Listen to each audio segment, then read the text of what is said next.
Assalamualaikum warahmatullahi wabarakatuh. Kembali lagi di channel Radio Horor. Untuk kisah kali ini ada sebuah cerita dari tulisannya akun Twitter @riannurfajri. Dan untuk kisah yang akan saya bawakan kali ini, sebuah kisah yang berjudul Gia. Dan sebelum kita lanjut ke ceritanya, tekan dulu tombol like video ini dan jangan lupa tekan juga tombol subscribe channel ini.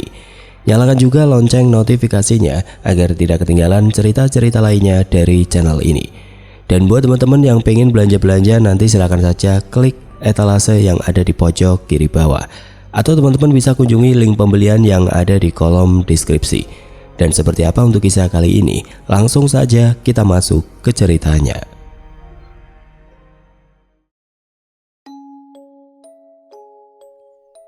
Sekian lama punya niat berkunjung ke rumah teman di daerah Jawa Tengah. Daerah yang sangat dingin dan cukup diminati masyarakat Indonesia, bahkan mancanegara.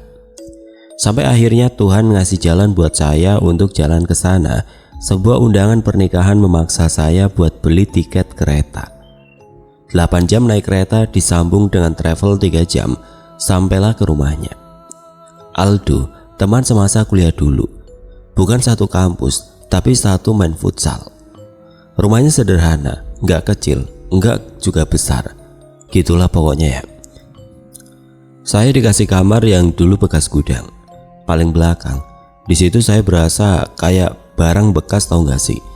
Mana kasurnya keras, kayak tidur di atas triplek. Setelah acara pernikahannya selesai, saya diusir dari rumahnya karena dia mau enak-enak abis nikah. Terpaksa saya cari hotel terdekat. Kenapa saya nggak pulang? Karena Aldo pernah baca salah satu tweet saya di sini dan dia bilang ada satu keluarga yang ngalamin kejadian mistis dan itu berasal dari boneka anaknya. Itulah alasannya saya tertarik ke sana. Hari kelima Aldo WA saya, dia bilang udah selesai enak-enaknya dan siap buat antar saya ke rumah tersebut. Berangkatlah saya dan Aldo ke sana. Jam 11 malam, sepanjang jalan merinding terus karena dingin banget. Sesampainya di TKP ternyata orangnya udah tidur. Ya elah, akhirnya baliklah saya sama itu koin dingdong ke hotel. Dia lupa ngabarin katanya kalau mau berkunjung. Esoknya jam 11 siang berangkat lagi. Perjalanan ke rumah tersebut sekitar 30 menitan. Assalamualaikum bu, beli bu. Gundul, malah jajan sini. Kebiasaan gak bisa lihat dikit-dikit, ini anak emang. Seorang ibu umur 45-50 tahunan keluar dari dalam rumah. Aldo, sini masuk, maaf ya berantakan. Iya gak apa-apa bu, kita kesini juga mau nyusahin kok. Duduk dulu ya, ibu buatin teh hangat dulu buat kalian. Si ibu ngeloyor masuk ke dalam dapur. Si Aldo sibuk milih-milih nastar di atas meja. Ini tuyul satu emang laparan. Bukan uang yang hilang tapi makanan. Duh, lapar ya duk, sampai habis gitu nastar ibu. Iya bu, maaf. Ini silahkan diminum tehnya. Maaf ya, cuma gini adanya. Di situ saya cuma diam aja karena lagi mules mau boker. Ini bu, teman saya mau dengar cerita yang boneka itu. Oh, emang masnya dari mana? Saya dari Jakarta bu. Waktu itu Aldo pernah cerita tentang kisah mistis ibu dan saya tertarik mau denger bu. Perkenalkan, nama ibu ini adalah Bu Suyarti. Apa yang dialami oleh beliau dan anaknya nggak banyak yang tahu karena emang benar-benar dikip sama beliau. Cerita ke saya pun karena saya jauh dan nggak akan sampai ke daerahnya juga cerita ini. Bu Yarti dan suaminya udah lama bercerai. Suaminya sekarang tinggal di Jakarta. Walaupun begitu, suaminya masih tanggung jawab ngirim uang bulanan ke Bu Yarti. Anaknya nanti akan saya ceritakan. Kejadian bermula 5 tahun yang lalu. Udah cukup lama emang. Tapi setiap detail kejadian mistisnya Bu Yarti nggak lupa sama sekali. Kejadian ini berlangsung hampir 3 bulan dan itu sangat menyiksa dia. Hari itu sang suami sedang berkunjung. Kebiasaannya adalah ngajak sang anak satu-satunya itu jalan-jalan ke pasar untuk jajan. Tapi sepulangnya dari pasar, si anak bawa sebuah boneka. Bu Yarti awalnya biasa saja lihat boneka itu dan si anak kelihatan seneng banget. Semenjak dapat itu boneka, si anak selalu bawa boneka itu kemanapun, kapanpun, bahkan saat tidur. 4 hari boneka itu ada di tangan si anak. Nggak ada perasaan atau kejadian ganjil sama sekali.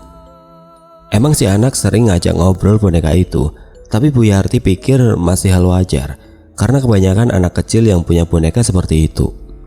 Hingga akhirnya malam hari saat mau tidur, Bu Yarti nggak sengaja numpahin susu buat anaknya ke boneka itu.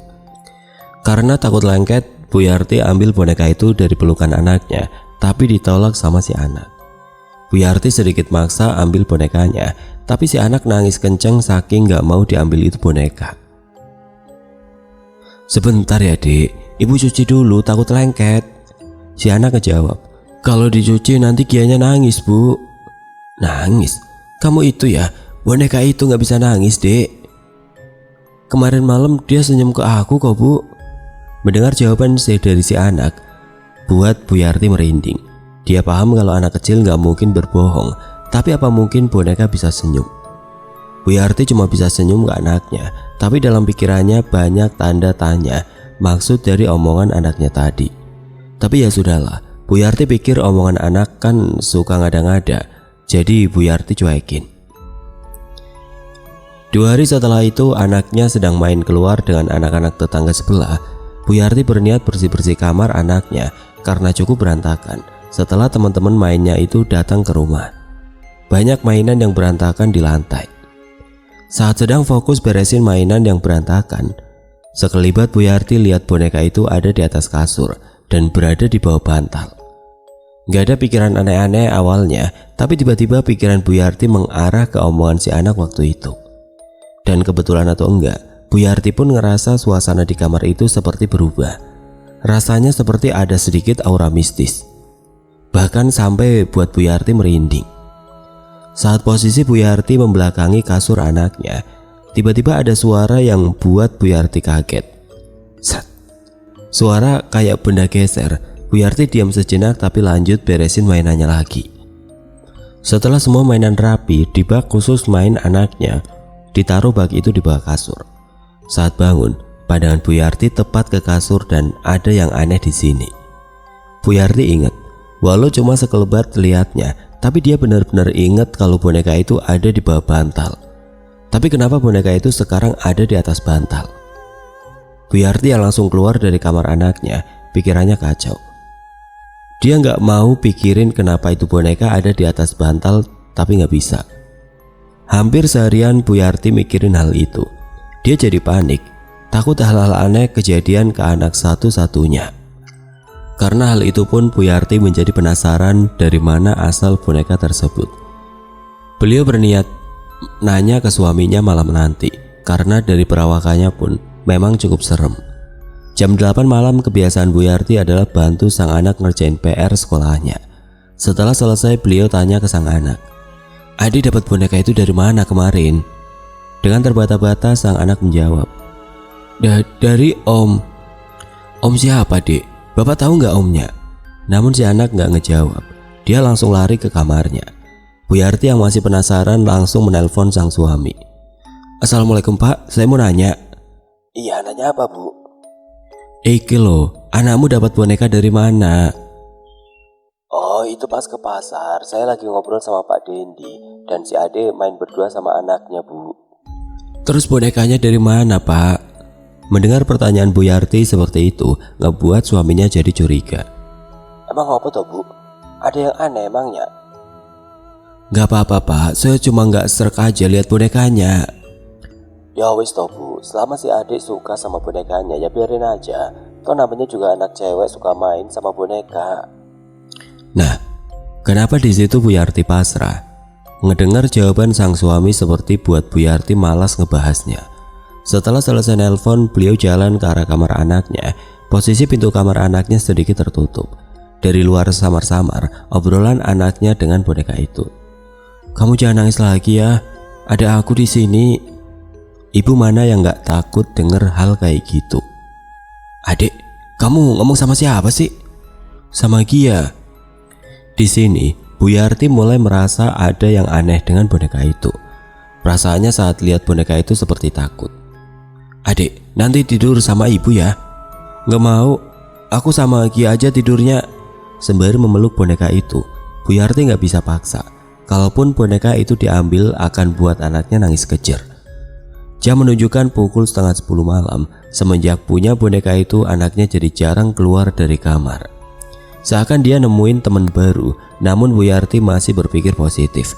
Mungkin masih suka dengan mainan barunya.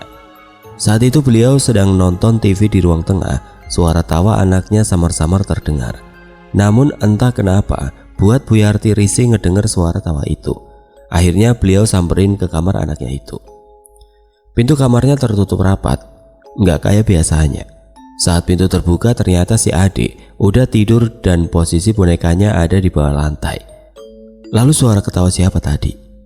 Makin kesini Bu Yarti sadar semenjak boneka ini datang kejadian-kejadian ganjil mulai terjadi di rumahnya. Dengan sedikit panik beliau tutup perlahan pintu kamar anaknya. Pikirannya tentang suara tawa tadi berputar-putar. Ini adalah pertama kalinya beliau ngalamin hal seperti ini. Bu Yarti langsung menuju kamar mandi dan ambil wudhu. Semoga nggak ada kejadian apa-apa kepada anaknya. Selesai wudhu, Bu Yarti menuju kamarnya untuk bersiap tidur. Kebetulan kamarnya berada tepat di samping kamar anaknya. Saat melewati kamar anaknya, kembali beliau dengar suara tawa seperti sebelumnya. "Adik, udah tidur kok, bangun lagi. Udah malam, jangan ketawa-ketawa gitu." Namun suara tawa itu masih ada, seakan perkataan Bu Yarti dihiraukan begitu saja. Beliau sedikit kesal. Beliau buka pintu kamar anaknya, berniat mau omelin, tapi lagi-lagi saat pintu dibuka, si anak masih tidur.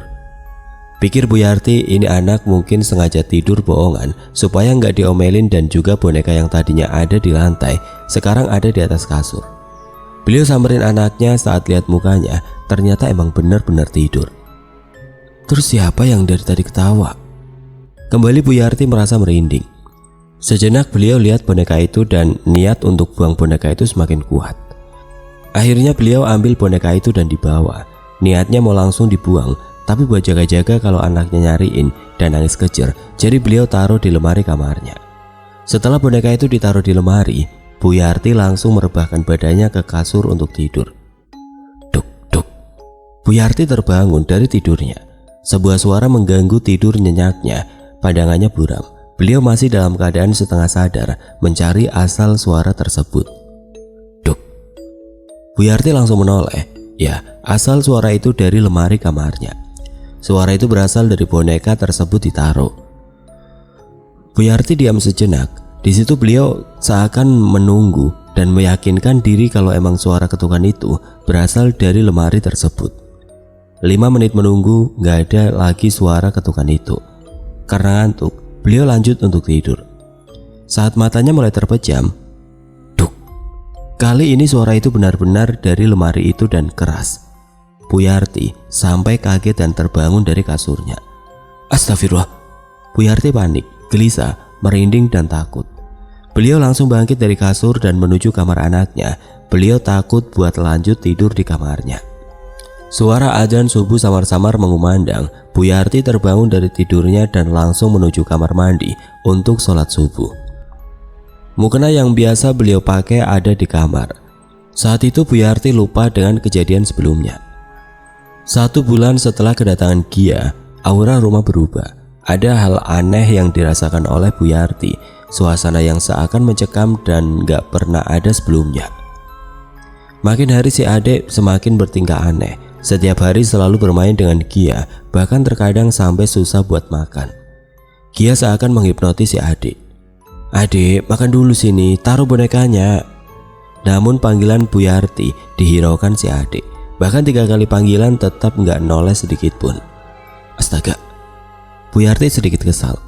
Dengan langkah sedikit terburu-buru, Bu Yarti menghampiri si adik yang sudah asik bermain dengan Gia di ruang TV. Lalu menarik boneka itu secara paksa. Adik, kalau ibu panggil itu dijawab sayang.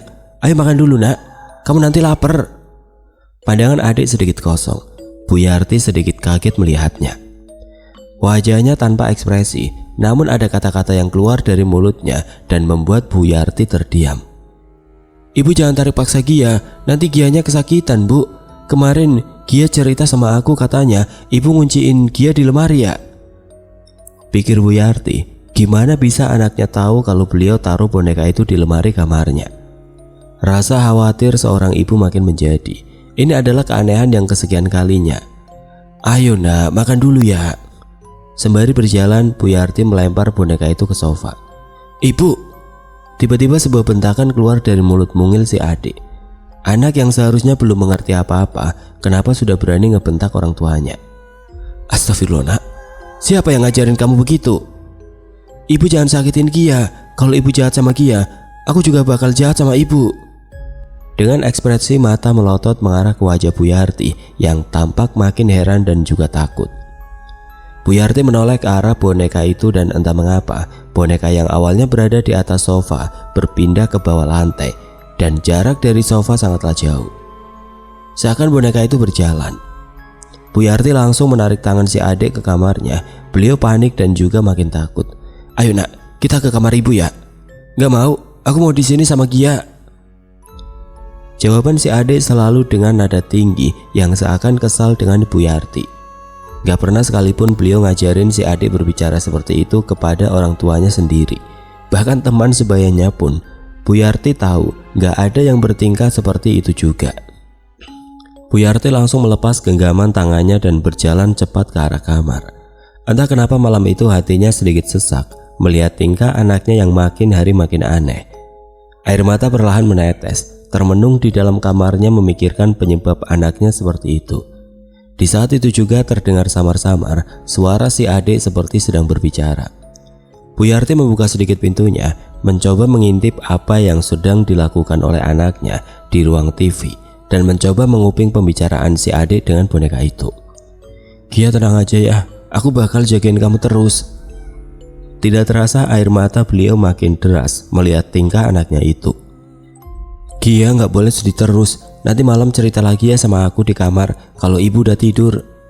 Di saat Bu Yarti menguping, tiba-tiba beliau kaget. Si adik tiba-tiba menoleh ke belakang, matanya tajam menatap Bu Yarti yang berada di antara sela pintu kamarnya. Seakan ada yang memberitahu anaknya kalau Bu Yarti sedang mengintip mereka. Jantung Bu Yarti berdegup kencang. Beliau makin tidak percaya dengan tingkah anaknya itu. Beliau melihat ke arah boneka itu dan kepala boneka itu tiba-tiba sedikit bergerak ke arahnya. Bu Yarti langsung menutup pintu kamarnya dan berbaring di kasur. Entah kenapa malam itu nyalinya ciut. Beliau pun takut untuk mengajak anaknya ke kamar setelah mendengar ancamannya tadi. "Bu, itu beneran kepala bonekanya gerak?" "Bener mas, berani sumpah saya nggak bohong," jawab Bu Yarti. "Jujur saja saya penasaran. Saya pun ngira kejadian boneka yang kepalanya bisa gerak ini cuma di TV-TV saja." Bu Yarti pun melanjutkan ceritanya. Malam itu juga Bu Yarti langsung berbaring di tempat tidurnya, menangis hingga tidak terasa membuat dia tertidur. Beliau sedikit ingat, saat tertidur itu beliau bermimpi berada di dalam sebuah rumah yang ornamennya beda dengan rumah-rumah yang ada di Indonesia. Seakan itu adalah tempat yang asing buat Bu Yarti. Beliau duduk di sebuah bangku kayu, di depannya terdapat sebuah kasur besar. Lalu Bu Yarti menoleh ke sebelah kirinya. Betapa kagetnya beliau melihat seorang anak kecil sedang membelakangi Bu Yarti. Di tangannya sedikit terlihat sebuah kaki boneka. Dari bajunya, Bu Yarti seperti tidak asing dengan boneka itu. Beliau hanya terdiam, mulutnya dan tubuhnya seakan terkunci, tidak dapat bergerak sama sekali. Bu Yarti terus memperhatikan sosok anak kecil itu. Bukan tanpa alasan, karena beliau pun penasaran dengan wajah anak kecil itu. Dan perlahan, tubuh anak kecil itu berbalik arah. Saat tubuh anak kecil sudah terlihat dengan jelas, Bu Yarti melihat wajahnya yang menurut beliau sangat seram. Matanya yang putih semua, kulit wajahnya yang terkelupas hingga terlihat daging dan darah, mulutnya yang robek kanan dan kiri. Begitupun dengan boneka yang dipegangnya, kondisi wajah boneka itu sangat persis dengan keadaan wajah anak kecil tersebut. Suara tawa khas anak kecil mulai terdengar dari anak kecil tersebut. Boneka yang dipegang anak kecil tersebut seakan hidup. Anak kecil itu menurunkan boneka tersebut dari gendongannya, dan memang ternyata boneka itu berdiri dan berjalan ke arah Bu Yarti dengan posisi kedua tangannya mengarah ke depan. Seakan boneka itu meminta untuk digendong oleh Bu Yarti. Dari mulutnya keluar sebuah kata-kata yang Bu Yarti tidak mengerti. Nalar Bu Yarti mungkin boneka itu berkata, "Mama, Mama." Beliau hanya ingat sampai di situ. Bu Yarti ingat setelah itu beliau langsung terbangun dari tidurnya. Sudah selesai, ternyata belum. Bu Yarti terbangun dengan nafas yang tergopoh-gopoh seperti orang yang habis berlari. Badannya pun penuh dengan keringat dan basah. Di saat itu juga beliau mendengar suara rintih tangisan, samar namun menyeramkan. Bu Yarti sedikit terdiam. Beliau mencoba menerka asal suara tangis tersebut. Ternyata suara itu berasal dari sebelah kamarnya, yaitu kamar anaknya. Pikir Bu Yarti, mungkin itu tangisan si adik yang terjadi sesuatu. Beliau langsung bangkit dari tidurnya dan berjalan ke arah kamar anaknya. Sesampainya di depan kamar, Bu Yarti langsung membuka pintu dan ternyata si adik nggak ada di sana. Beliau panik dengan tergesa-gesa mencari anaknya yang tidak ada di kamarnya. "Dek, kamu di mana, Nak?" Setiap ruangan beliau hampiri namun hasilnya nihil. Perasaan Bu Yarti makin tidak karuan. Beliau takut terjadi apa-apa dengan anaknya itu. Hingga akhirnya Bu Yarti menemukan tubuh mungil anaknya di tempat yang tidak terkira sebelumnya. "Saya nemuin si Ade di kamar mandi, Mas. Lagi tiduran sambil peluk boneka itu." Menceritakan ini saja kembali membuat Bu Yarti menangis karena mengingat kejadian tersebut. Bu Yarti langsung menggendong tubuh anaknya tersebut dan membawa ke kamarnya. Dengan keadaan menangis, beliau tidak percaya apa yang sedang terjadi dengan si adik. "Ya Allah, Nak, kamu kenapa sih? Astaga, kenapa kamu jadi begini, Nak?" Bu Yarti melihat jam dinding. Jarum jam menunjukkan pukul 2:30 pagi. Masih menjadi pertanyaan untuk beliau, gimana bisa si adik tidur di kamar mandi. Perlahan Bu Yarti menaruh tubuh anaknya ke kasur. Dia nggak mau membangunkan anaknya yang tidur lelap. Boneka itu dibiarkan berada di kamar mandi oleh Bu Yarti. Seakan beliau enggan memegang boneka tersebut. Malam itu seakan menjadi misteri besar buat Bu Yarti. Beliau nggak nyangka boneka itu membawa kesialan menurut Bu Yarti. Setelah mastiin si adik tidur lelap, Bu Yarti balik ke kamar mandi. Beliau berniat buang boneka itu. Sampai di kamar mandi, gak ada Mas bonekanya, ya Allah. Lemes saya di situ. Saya yakin banget kalau itu boneka saya tinggal di lantai kamar mandi, cerita Bu Yarti. Saya merinding. Beliau cari itu boneka hampir ke seluruh ruangan, tapi nihil. Karena keadaan Bu Yarti masih mengantuk, beliau kembali ke kamarnya untuk tidur. Saat sudah sampai ke kamarnya, Bu Yarti kaget karena apa yang beliau cari ternyata ada di kasurnya. "Sumpah Mas, ini udah di luar akal banget. Gimana ceritanya itu boneka ada di kamar saya?" Saya yang dengar kata-kata Bu Yarti pun gak bisa jawab apa-apa. Iya, saya tahu kalau boneka itu bisa jadi tempat tinggal buat makhluk halus. Tapi kalau sampai pindah tempat luar biasa sih. Dalam keadaan takut, Bu Yarti ambil boneka itu dan melemparnya ke gudang. Berharap si adik gak cari boneka itu lagi saat bangun nanti. Suara azan berkumandang. Niat untuk kembali tidur dibatalkan oleh Bu Yarti.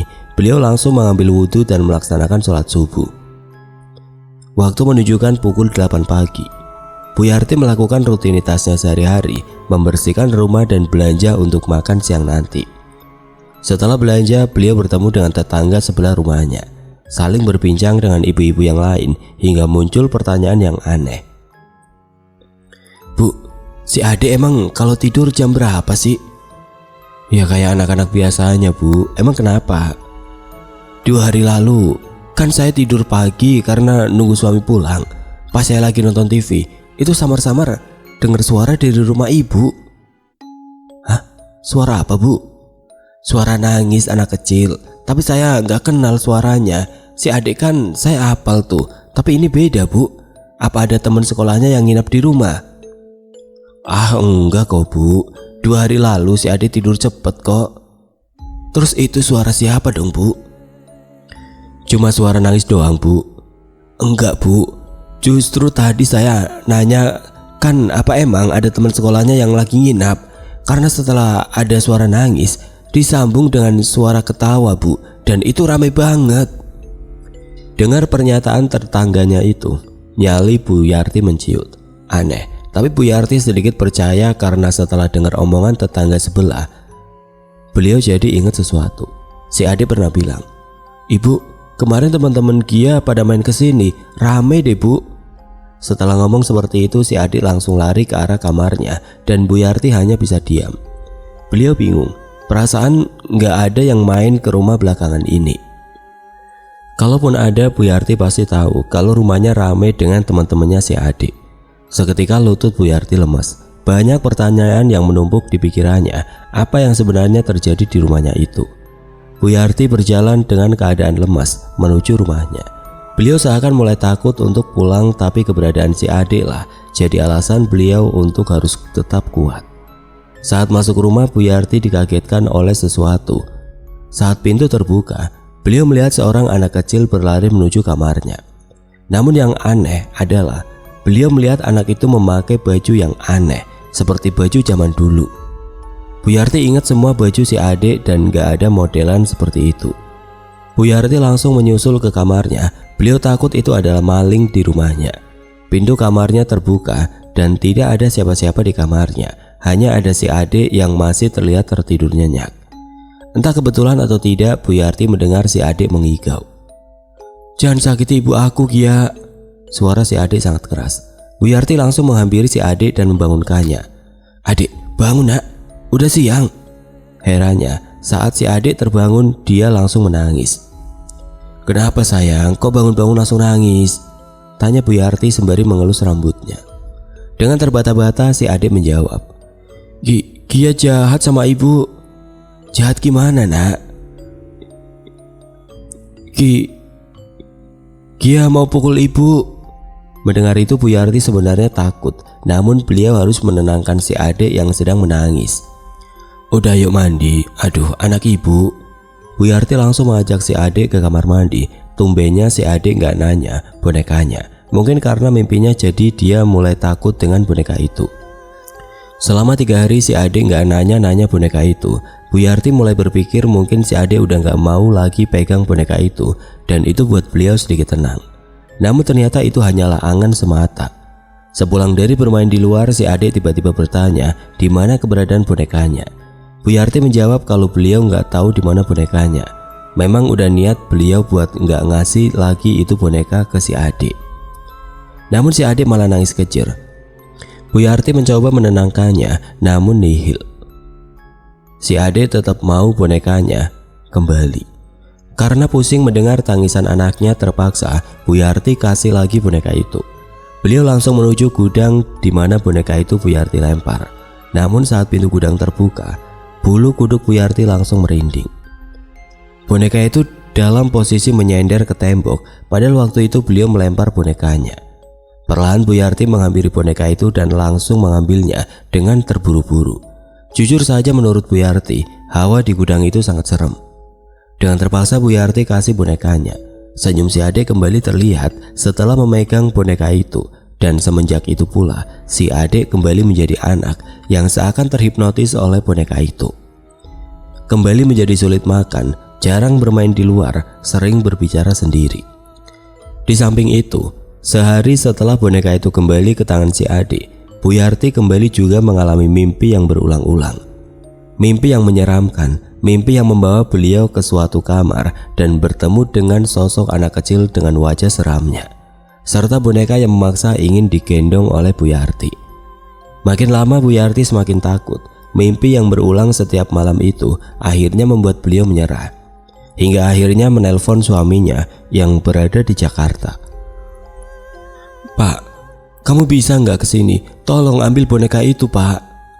"Kenapa emangnya, Bu? Ada sesuatu yang aneh?" "Mendingan Bapak kesini dulu saja, biar saya ceritain di sini dan sekalian lihat kondisi si adik ya." "Ya Bu, minggu ini saya emang niat mau ke sana. Perasaan saya dari kemarin emang lagi gak enak." Mungkin feeling orang tua yang kuat hingga akhirnya membuat suami Ibu Yarti ikut merasakan keanehan. Hari Jumat malam suami Bu Yarti sampai di rumah. Namun keadaan rumah sudah sepi karena Bu Yarti sudah tertidur. Begitu pula dengan si adik. Walaupun mereka sudah bercerai, namun hubungan mereka masih baik. Saat pagi menjelang, Bu Yarti membangunkan sang mantan suaminya yang masih tertidur di ruang TV. "Pak, bangun, sudah pagi." "Iya Bu." Bu Yarti menyiapkan sarapan untuk mantan suaminya itu. Sementara si adik masih tertidur di kamarnya. Sembari sarapan, Bu Yarti dan mantan suaminya itu membuka obrolan yang membuat mantan suaminya itu penasaran selama perjalanan. Jadi apa yang mau kamu omongin, Bu? Tentang si adik? Iya Pak, sebelumnya saya mau nanya, Bapak dapat boneka untuk si adik itu dari mana? Kan waktu itu saya udah ceritain, Bu. Belum Pak, waktu itu kan kepotong obrolan kita, Bapak gak sempat cerita. Sambil meniup kopi hitam yang masih panas, mantan suaminya itu bercerita awal mula boneka tersebut. Sejujurnya Bu, saya pun gak tahu si adik dapat boneka itu dari mana. Loh piye toh Pak, kan waktu itu si adik sama kamu yang ke pasarnya. Masa gak tahu dari mana boneka itu? Kamu beliin gak?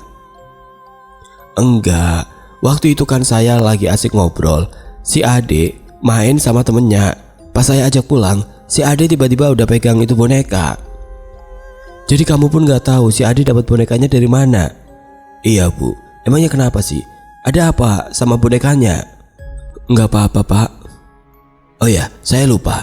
Semalam pas saya sampai, saya dengar suara si Ade dari kamarnya lagi ngobrol. Ada temennya Bu? Hah? Enggak Pak, gak ada temennya yang main kesini. Loh, seriusan Bu? Saya denger loh suaranya, berdua. Bener Pak, kamu lihat aja di kamarnya. Mendengar pernyataan Bu Yarti seperti itu membuat mantan suaminya penasaran. Dia langsung berjalan menuju kamar si adik. Dia yakin banget kalau semalam dengar si adik lagi ngobrol. Namun saat pintu dibuka, benar saja cuma ada si adik tidur sendirian. Dia langsung balik ke ruang TV.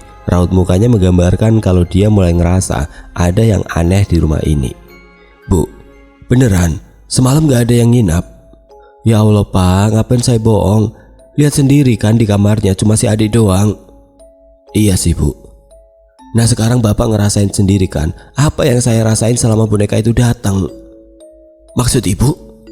Menurut Bapak, aneh gak itu si adik ngobrol berdua tapi ternyata cuma sendiri? Iya sih. Bu Yarti langsung meninggalkan mantan suaminya itu sendiri. Beliau langsung menuju dapur untuk memasak. Mantan suaminya masih belum percaya. Saat si adik sudah terbangun, dia langsung menggendong si adik dan bertanya, "Adik semalam ngobrol sama siapa?" "Sama Gia." Dia langsung terdiam. "Maksud adik semalam ngobrol sama boneka?" "Sama Gia." Si bapak kaget karena si adik menjawab dengan suara yang sedikit membentak. Dia langsung menurunkan si adik dari gendongannya. "Adik mandi dulu ya, nanti kita jalan-jalan, oke?"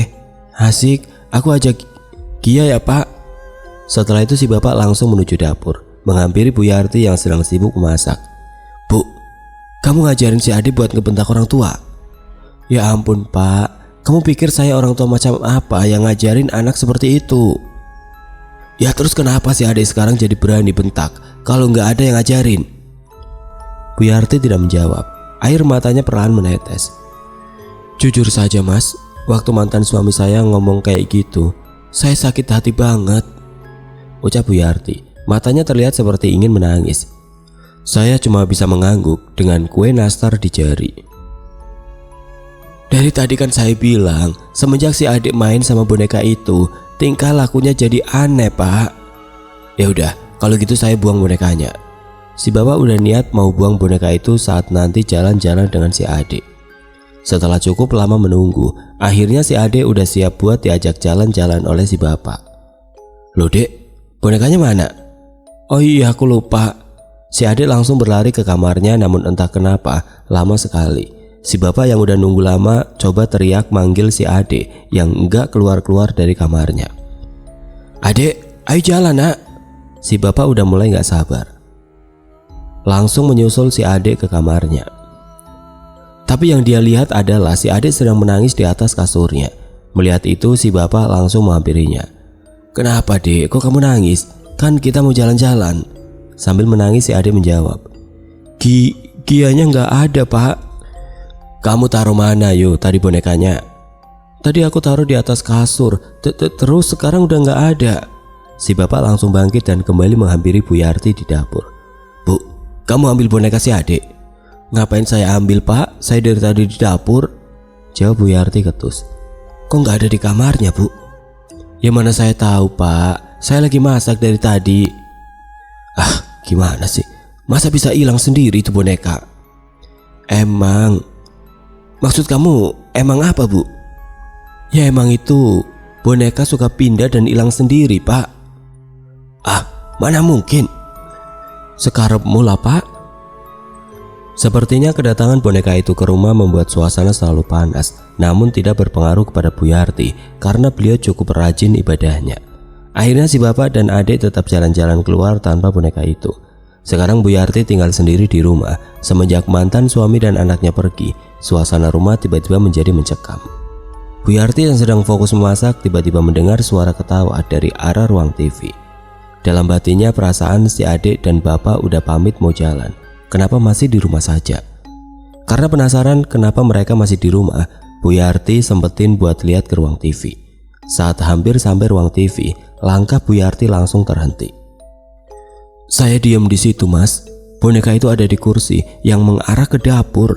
Seremnya, nggak tahu kenapa ekspresi muka boneka itu kayak senyum ke saya, Mas. Ngeri. Loh, bukannya si bapak nyariin boneka itu ya, Bu? Saya penasaran. Itu dia, Mas. Harusnya kan pas mereka pergi bakal lihat itu boneka di kursi. Tapi kenapa masih nggak ada kan? Karena Bu Yarti sudah sangat-sangat takut dengan boneka itu, beliau langsung ke dapur matiin kompor dan jalan keluar rumah. Jujur saja Bu Yarti udah nggak berani kalau sendirian di rumah. Boneka itu seakan meneror Bu Yarti di rumahnya sendiri. Boneka itu seakan hidup. Bu Yarti menunggu di rumah tetangganya sampai mantan suaminya pulang. Ternyata cukup lama mantan suaminya itu pergi. Sore hari mereka baru pulang dan sampai di rumah. Saat si adik dan mantan suaminya turun dari motor, Bu Yarti datang menghampiri mereka. Loh, Bu, kok di luar? Iya, Pak, nggak berani, saya sendirian di rumah. Nggak berani kenapa, Bu? Kamu pas berangkat nyari boneka si adik kan? Iya, Bu, emangnya kamu nemuin? Pas keluar rumah, emang kamu nggak lihat, Pak? Lihat gimana maksud kamu? Itu boneka ada di kursi dekat pintu depan, Pak. Ah, masa? Ya kalau di situ saya pasti lihat lah, Bu. Karena kurang percaya, si ibu langsung menarik tangan si bapak ke kursi di mana boneka itu berada. Nih, Pak, kamu lihat sendiri. Tapi lagi-lagi ada yang aneh. Boneka yang tadinya di kursi itu sekarang hilang.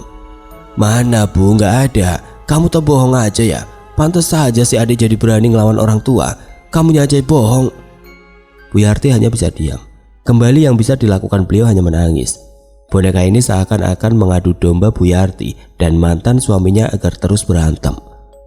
Sumpah, Mas, saya ngerasa itu boneka jahat banget, ucap Bu Yarti yang badannya mulai gemetar.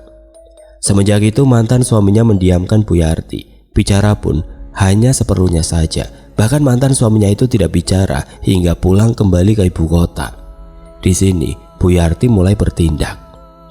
Ada tetangganya yang bisa dibilang orang pintar. Kadang kalau ada kejadian kesurupan di desanya, maka orang itulah yang dipanggil oleh warga. Akhirnya Bu Yarti berniat untuk bertanya ke orang itu. Hari Selasa, Bu Yarti mengajak si adik ke rumah orang pintar tersebut. Gak lupa si adik bawa boneka kesayangannya tersebut. Bu Yarti penasaran apa yang ada di dalam boneka itu hingga terus menerornya selama ini. Sesampainya di lokasi, Bu Yarti langsung dihentikan oleh seorang laki-laki tepat berada di depan rumah orang pintar itu. Bu, di sini saja. Saya tahu niat ibu kesini apa. Bu Yarti terdiam. Ternyata itu adalah orang pintar yang dimaksud. Dek, Om boleh pinjem bonekanya? Nggak boleh, nanti Om sakitin Gia. Tadi di jalan Gia bilang mau disakitin sama Om, jawab si adik dengan ekspresi muka marah dan mata yang melotot. Jahat, Bu, yang di dalam boneka ini. Tolong, Pak, saya udah nggak kuat. Orang pintar itu terdiam sejenak. Terlihat dia sedang berpikir. Saya bisa bantu, tapi bonekanya harus saya pegang, Bu. Pak, kalau bonekanya diambil, anak saya akan nangis terus, Pak. Ya udah, untuk sementara saya lihat dulu ya, agar ibu tahu apa yang ada di dalam boneka ini. Iya, Pak. Ayo, Bu, duduk di sini saja. Kalau di dalam, saya takut ada apa-apa. Orang pintar itu memejamkan mata, terlihat seperti sedang menerawang sesuatu. Belanda. Boneka ini asalnya dari zaman dulu, zaman Belanda. Dia kembali diam. Anak kecil berumur sekitar 11 tahun. Kisahnya kelam. Kelam gimana, Pak? Orang pintar itu kembali diam. Dibunuh, sedih, Bu. sama bapaknya sendiri. Ya Allah, dia sebenarnya nggak berniat jahat. Dia cuma mau dapat perhatian dari ibu, tapi nggak tahu caranya. Tapi saya nggak berani lihat mukanya, Pak. Serem. Ya, dia bilang yang di mimpi itu dia. Bu Yarti langsung merinding. Kali ini dia benar-benar takut untuk pulang ke rumah. Dia takut kembali bermimpi yang mengerikan itu. Cukup segitu dulu aja ya, Bu. Besok ibu balik karena hari ini saya sedang kurang enak badan. Kalau dipaksakan saya yang akan dirugikan, Bu. Iya, Pak. Terima kasih banyak, Pak. Dengan sedikit kecewa, Bu Yarti meninggalkan rumah itu. Sepanjang perjalanan pulang pikirannya kacau. Terngiang ucapan orang pintar tersebut yang menceritakan penyebab dan niat makhluk yang ada di dalam boneka ini. Bu Yarti hanya bisa melamun. Dia takut malam nanti kembali bermimpi. Besok Bu Yarti akan kembali ke sana. Dia berdoa semoga esok semuanya akan selesai. Beliau lelah selalu diganggu oleh sosok anak kecil ini. Malam ini beliau ingin istirahat dengan tenang. Semoga sosok itu nggak mengganggu. Sepulang dari rumah orang pintar tersebut, perasaan Bu Yarti semakin was-was. Bukan tanpa alasan. Beliau takut malam nanti akan diganggu secara intens setelah sosok yang ada di boneka itu tahu ingin dimusnahkan. Malam tiba. Waktu menunjukkan pukul 9:30 malam. Hari itu entah mengapa badan Bu Yarti terasa sangat lelah. Beliau hanya merebahkan tubuhnya di ruang TV sembari menonton acara film favoritnya. Si Ade terlihat dengan asik bermain dengan Gia di ruang tamu. Sengaja beliau hiraukan karena hari ini adalah hari terakhirnya bermain dengan boneka itu. Beliau sadar esok dan seterusnya akan jadi hari yang sangat berat. Sesekali beliau menoleh ke si Ade, memastikan dia nggak keluar rumah. Tiba-tiba si Ade datang menghampiri Bu Yarti. Bu, Gia jangan diusir ya, kasihan Gia nanti di luar nggak ada temennya. Mendengar hal itu Bu Yarti hanya diam. Gia nggak jahat kok, Bu, ya kan Gia? Sembari menoleh ke arah boneka itu kembali. Nggak ada kata-kata yang keluar dari mulut Bu Yarti. Gia nggak akan datang ke mimpi ibu lagi kok katanya, Bu. Bu Yarti langsung menoleh ke arah si adik. Terheran gimana si adik tahu. Beliau juga heran.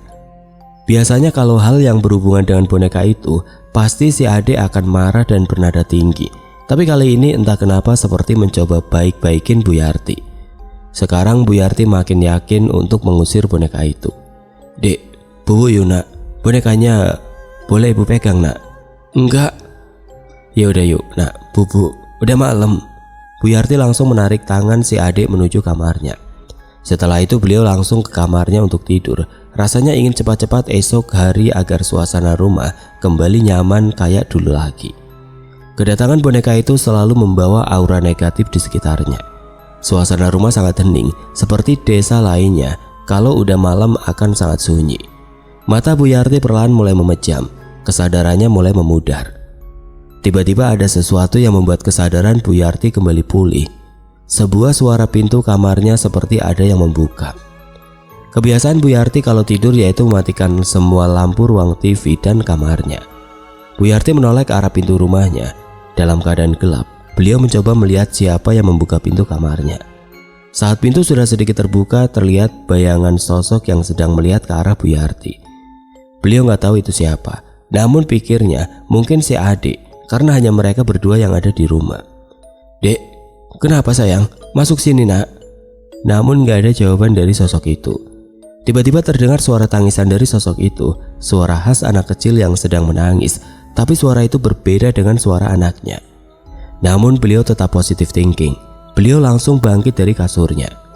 Kamu kenapa nak? Kok nangis? Tangisnya makin kencang. Bu Yarti langsung turun dari kasurnya dan menghampiri sosok itu. Namun sosok itu langsung pergi dan pintu kamar langsung tertutup dengan kencang. Adik! Bu Yarti langsung menyalakan lampu kamarnya dan keluar dari kamar menuju kamar si adik. Tapi saat Bu Yarti udah ada di kamar si adik, ternyata anaknya itu ada di kasurnya. Mana mungkin bisa secepat itu. Lagi pula kalau itu si adik, pasti akan kedengaran suara pintu kamarnya ketutup. Bu Yarti langsung merinding. Beliau tutup pintu kamarnya dan langsung menuju kembali ke kamarnya. Belum sampai ke kamarnya, langkah Bu Yarti terhenti. Suara tangisan kembali terdengar oleh Bu Yarti. Kali ini suara tersebut berasal dari arah ruang TV. Bu Yarti langsung menoleh ke arah sumber suara itu. Beliau melihat sosok hitam berbentuk seperti anak kecil sedang berdiri menghadap Bu Yarti. Melihat sosok itu, tubuh Buyarti seakan terkunci. Sama sekali beliau tidak bisa menggerakkan tubuhnya. Perlahan air matanya menetes, badannya udah benar-benar lemes, tapi kayak ada sesuatu yang nahan supaya tetap berdiri dan ngelihat sosok anak kecil itu. Mau kamu apa? Ucap Buyarti yang gemetar. Tidak ada jawaban dari sosok itu, hanya saja suara tangisnya makin menjadi dan rasanya seperti menusuk gendang telinga. Ada hampir 3 menitan mas saya berdiri. Itu lutut udah lemes banget, tapi nggak bisa jatuh mas. Perlahan sosok hitam anak kecil itu menghilang, seakan seperti ucapan perpisahan terakhir. Di saat itu juga, tubuh Buyarti jatuh, penglihatannya gelap. Mata beliau terbuka, perlahan kesadarannya terkumpul. Buyarti yang melihat jam dinding menunjukkan pukul 9:30 pagi. Beliau masih ingat apa yang terjadi malam itu. Untuk pertama kali dalam hidupnya melihat makhluk dari dunia lain. Dek, bangun nak, mandi yuk. Dengan keadaan tubuh yang masih sedikit lemas, Buyarti memaksa untuk mandi dengan si adik. Hari ini adalah hari yang beliau tunggu-tunggu. Ketenangan hidupnya seakan sudah di depan mata. Jam 11:30 siang, Buyarti dan si adik berangkat menuju rumah orang pintar kemarin. Tidak lupa boneka itu dibawa. Entah kenapa si adik memegang boneka itu sangat erat, seperti tahu bahwa ini adalah hari terakhir bermain dengan si Gia. Sesampainya di kediaman orang pintar tersebut, ternyata beliau udah nunggu Buyarti di teras rumahnya. Akhirnya datang juga ya bu. Iya pak, saya sempat diganggu semalam jadi kesiangan datangnya. Orang pintar itu mempersilahkan Buyarti masuk ke dalam rumahnya. Sang istri menyiapkan minuman untuk Buyarti. Halo dek. Halo Gia, sapa orang pintar itu sambil tersenyum. Namun si adik langsung berlindung di balik badan Buyarti, seperti orang ketakutan. Jadi gimana pak? Apa bisa saya nggak diganggu lagi sama boneka ini? Insya Allah bisa bu, saya akan berusaha, semoga berhasil ya. Baik pak, amin. Dek, om boleh pinjem bonekanya nggak? Si adik langsung memeluk erat Gia, seperti tidak mengizinkan orang pintar tersebut mengambilnya. Nah, kasih pinjem om ya sebentar bonekanya. Mendengar Buyarti bicara, si adik langsung menurut. Orang pintar tersebut memegang Gia, melihatnya dengan tatapan yang serius. Saya mau ceritakan asal-usul boneka ini dulu boleh bu? Boleh pak, kebetulan saya juga penasaran dengan boneka itu. Kemarin saya udah ceritain kalau boneka ini berasal dari zaman Belanda dahulu. Ada kisah kelam di balik boneka ini bu. Kisah kelam? Seperti apa pak? Boneka ini dulunya seorang anak kecil dari keluarga Belanda. Ayahnya adalah salah satu petinggi Belanda saat itu bu. Anak kecil itu bernama Gia, persis seperti nama boneka ini. Gia ini sebenarnya anak yang periang, namun tidak punya teman bermain dari kecil. Mungkin karena tidak ada orang pribumi yang berani bermain sama Gia. Ayahnya ngasih boneka ini agar Gia nggak kesepian. Sebenarnya ayah Gia ini mempunyai sifat yang sangat temperamental, sangat gampang banget buat marah. Tapi kalau sama Gia itu lembut banget. Berbanding terbalik kalau sama ibunya Gia, istrinya. Setiap hari dari mulai bangun tidur sampai tidur lagi, Gia ini ya cuma bermain sama boneka ini. Bahkan saat detik-detik terakhir hidupnya, dia sedang memegang boneka itu bu. Ya Allah. Hingga akhirnya ada momen ayah Gia ini emosinya tidak terkontrol. Mungkin karena tekanan dari petinggi lainnya dan juga dalam keadaan perang membuat si ayahnya stres. Terus pak, jam 3 pagi ayah Gia baru sampai rumahnya dan langsung marah-marah. Segala sesuatu barang di rumah itu dibanting sama dia. Hingga akhirnya sang istri yang lagi tidur dengar dan bangun langsung nyamperin suaminya itu. Bukannya mereda emosi sang suami, tapi malah menambah kesal ayahnya Gia ini. Tanpa sadar sang suami ngacungin senjata miliknya ke arah sang istri dan dengan gelap mata langsung menembak istrinya. Sebanyak 5 kali dan langsung ngebuat istrinya itu meninggal di tempat. Sialnya di sisi lain, Gia ikut terbangun dan menyaksikan pembunuhan itu dengan matanya sendiri. Saat itu Gia menangis sangat keras. Ayahnya melihat Gia namun dihiraukan. Sejenak dia duduk di kursi ruang tamu seakan menyesal dengan tindakannya tadi. Suara tangis Gia makin menjadi. Hal ini buat ayahnya kesel ngedengar suara tangisan si Gia. Ayahnya suruh Gia buat diam dan berhenti nangis dengan cara ngebentak, tapi malah bikin Gia makin kenceng nangisnya. Dengan keadaan masih emosi, ayahnya menghampiri Gia dan di sisi lain, Gia berlari menjauhi ayahnya itu. Gia lari ke arah kamarnya dan berlindung di balik selimut kasurnya. Malam itu ayah Gia benar-benar sangat gelap mata. Sesampainya di kamar Gia, dia langsung menuju kasurnya dan menarik selimut yang menutupi badan mungilnya. Tangan besar ayahnya langsung mencekik leher Gia sembari menyuruh Gia buat gak nangis lagi. Tapi yang namanya anak kecil, udah takut malah makin menjadi nangisnya. Ayahnya terlihat seperti orang gila malam itu. Ayahnya mengambil sebuah pisau yang berada di sakunya dan mengarahkannya ke Gia. Tubuh kecil berontak, tapi apa daya, kekuatan ayahnya lebih kuat. Pisau itu diarahkan ke mulut Gia.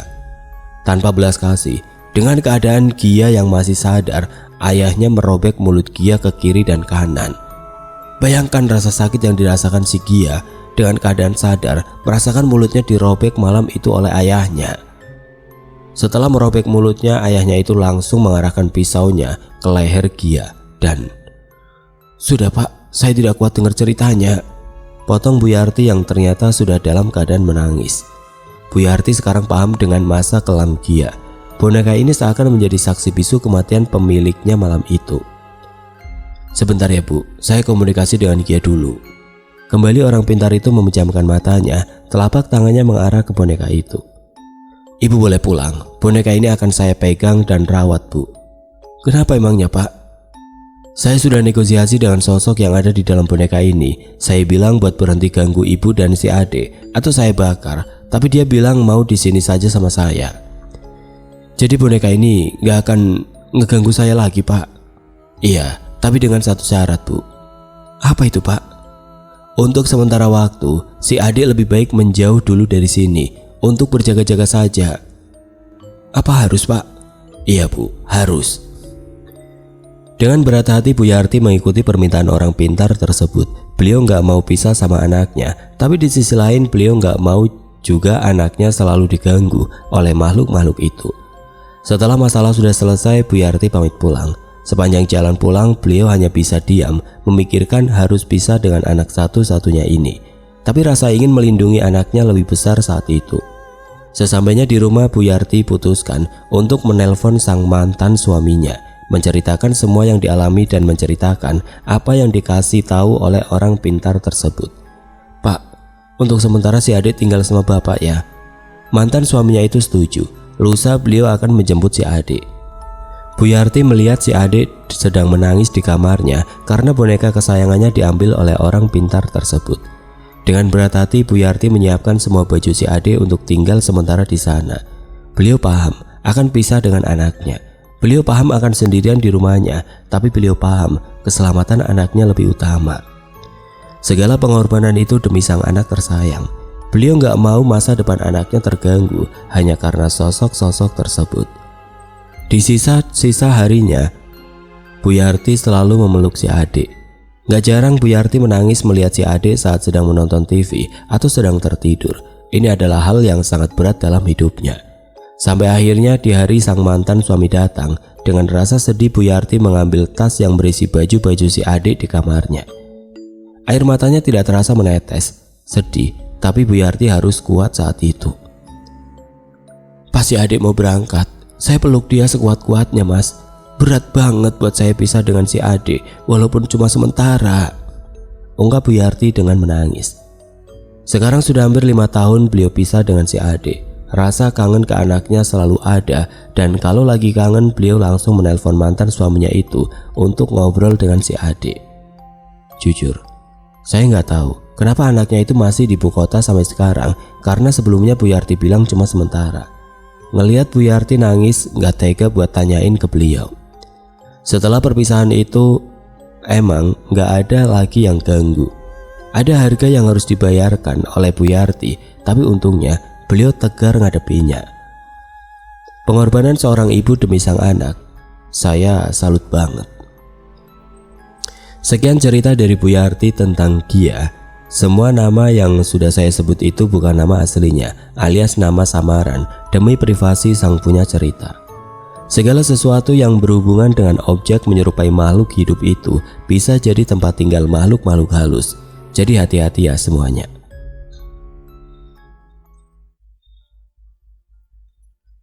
Oke teman-teman, sekian untuk kisah kali ini. Bagaimana menurut kalian tentang kisah ini? Tulis komentar kalian di kolom komentar. Dan buat teman-teman yang baru bergabung, jangan lupa untuk like, komen, share, serta subscribe channel ini. Dan nantikan kisah-kisah horor berikutnya tetap di channel Radio Horor. Wassalamualaikum warahmatullahi wabarakatuh.